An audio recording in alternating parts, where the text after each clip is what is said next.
This is the third of the lead up to Easter things.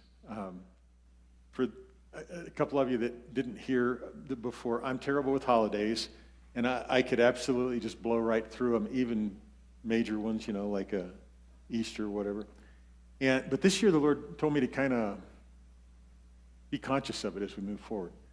And so for the last couple of weeks, we've sort of put ourselves in a position to plug in to the journey of Jesus the last few weeks.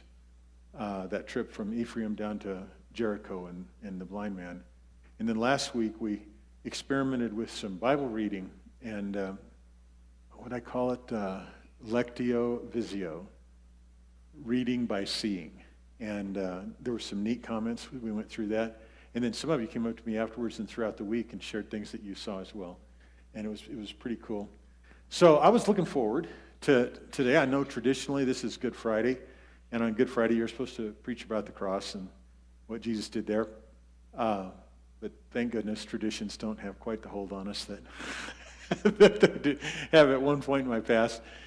And the other thing that this 3-week period did is it helped me spend some time with the Lord in a very particular way.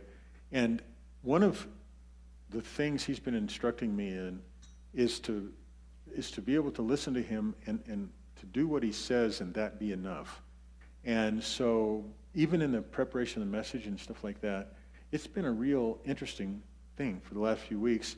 And I've been very encouraged by it. I've been encouraged by you guys and the things that you've shared. And then that capped off a little bit. And I know for some of you this will be a repeat because you've heard it at the Tuesday meeting or perhaps at another conversation we've had. But something really special that the Lord said to me this week and shared with me, I want to share with you because I think it can help.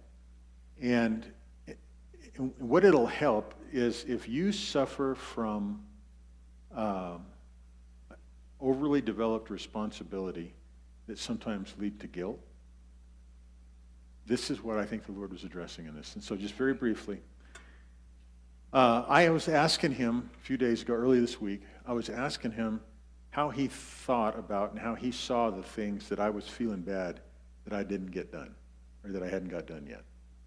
And it wasn't like a weirdo setup question. Didn't feel like it was. It was just an honest one, because I really appreciate knowing how God thinks about stuff because it gives me a chance to change the way I think about it. And I was also at the same time asking, is the lifestyle that you had, Jesus, where you only did what the Father is doing, is that lifestyle really possible for me and for us? And I felt like he answered me, and if you guys know me, this is my journal, or one of them, and so that was where we were having that conversation. And I felt like he said, you live that way in a lot of areas of your life, but you reserve some areas where you feel like you should manage them remotely or independently. And he said it's from those areas that you suffer, and the phrase was pretty interesting, you suffer the anxiety of disconnected responsibility. Suffer the anxiety of disconnected responsibility in those areas. And so I thought, wow, and that really hit me. It's like a memorable phrase for me that I feel like I could recognize if I was doing it or suffering under it. Well, then he went on to say, did I not say that apart from me you can do nothing? And this is where it got interesting. Because he was just quoting the scripture, And I said, well, yeah, you did say that. And he goes, well, doesn't it follow then that there's never going to be anything that is a responsibility or is a job or is a call or is a ministry or a task or a goal that you are going to actually carry responsibility for apart from me?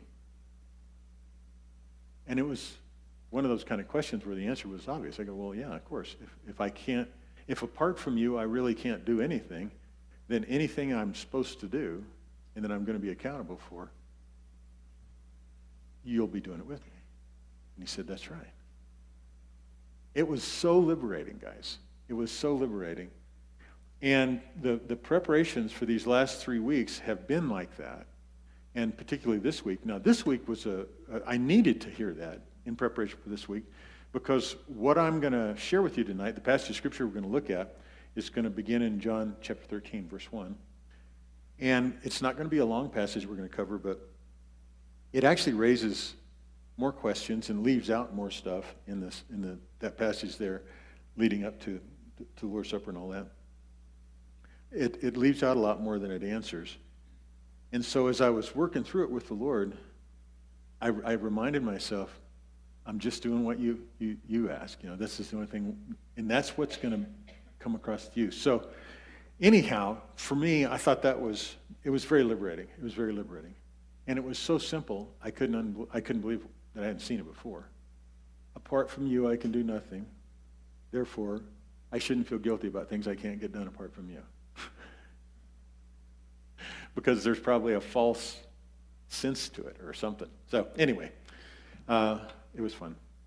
God's good. All right, Road to Resurrection 3. So ask that like a question. Jesus, considering all that's coming your way on this night before your arrest, let's say, what's on your mind? That's the question. So here's where it starts. John 13, we're going to look at verses 1 through 17. This is just verse 1 and 2. Actually, this is just verse 1.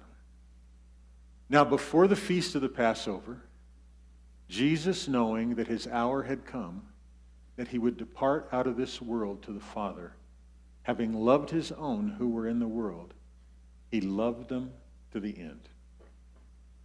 He loved them to the end. So, slow down, think about this with me. What was in the head of Jesus? What was on his mind? And we're going to look at 2 or 3 different things. But he knew that his hour had come and that he would depart out of this world and go to the Father. Now, if you knew that your departure, be it a death or a rapture or getting caught up like Elijah or whatever, if you knew that your departure from this earth into